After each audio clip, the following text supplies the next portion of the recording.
boxing news here with the great NBA legend for me, Big Three, playing the Big Three right now, and a boxing fan, a boxing expert, Steven Jackson. How's everything, champ? How's everything? Man, blessed, man. Happy to be here.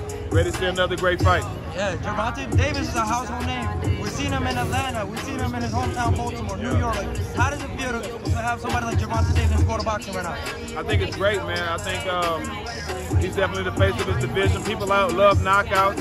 I think a lot of people hate him because he was with Floyd. So I think getting to the point where he's getting ready to stand on his own. I think we're about to see a new Gervonta Davis take over his career and also his boxing legacy with a big win tomorrow night. One of the headlines you mentioned that he's, after this fight, no longer be with Mayweather's promotions. Like, as yourself, being a sports athlete, right? How important is it to kind of venture on your own and maybe discover new opportunities that maybe Mayweather's gonna get to? Some people have to bring you in, and you have to get advice from people to help you up. But once you get to the point where you understand the business and you understand the sport you're in, you have to stand on your own. And a lot of people respect Tank for standing on his own. You have to take advantage of your own career because nobody knows what's best for you better than you. Yeah. We've seen it recently, not just with Tank Davis. We've seen Bud Crawford left top, but he's on his own. Do you feel like this is going to be like this transition where all these fighters don't need these big time promoters or networks to make these super fights nowadays? Yeah, I mean that's what it's coming to, because I think a lot of guys understand that if you can sit down with a guy y'all really want to fight,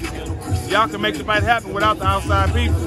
You have Showtime, you have all the avenues to promote the fight.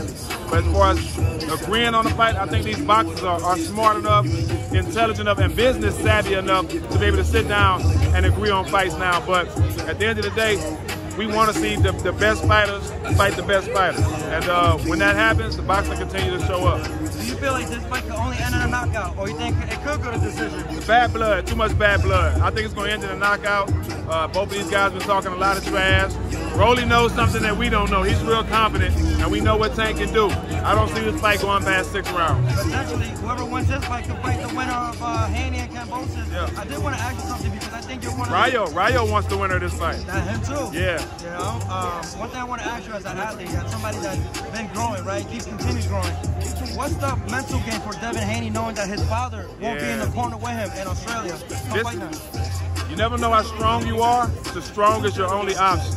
And that's where he has to be. You know his dad not going to be there. A familiar voice that he's used to hearing. He's in Australia where you know you can't leave him to the judges. So he has to go out there with that I only eat what I kill attitude. It's me against the world attitude. And if he go down there with that attitude and be the savvy boxer he is, I think he'll be all right. Good question with Deontay Wilder's statue in Alabama. How does it feel? That's awesome. I think he deserves that, man. He's one of the best boxers we've seen in our time. To be honored in your city where you grow up, where you're from, is the greatest accomplishment. And he deserves it. I'm ready to see him fight Joshua. Yeah, what's your pound for pound rankings right now? Pound for pound. Give me your top 5, top 10, and top of your head. I'll go Bud, Earl, Canelo,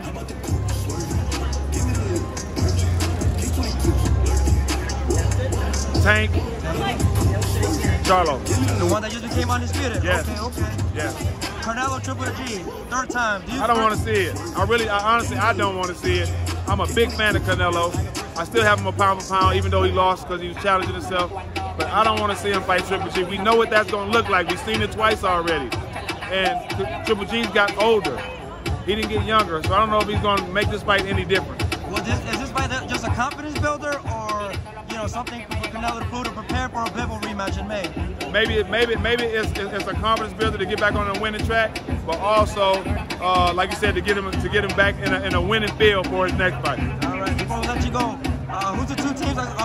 Who you have for the NBA final predictions? I know Boston, Golden State Warriors, of course. I got the Warriors winning in 7. 7. Thanks, Sham. If you let the fans know where to follow you, your platforms, your podcast. Yeah, All the Smoke podcast on Showtime YouTube, and you can find me at _stack5_ on Instagram. There you go. Thanks, Sham. Appreciate you, man.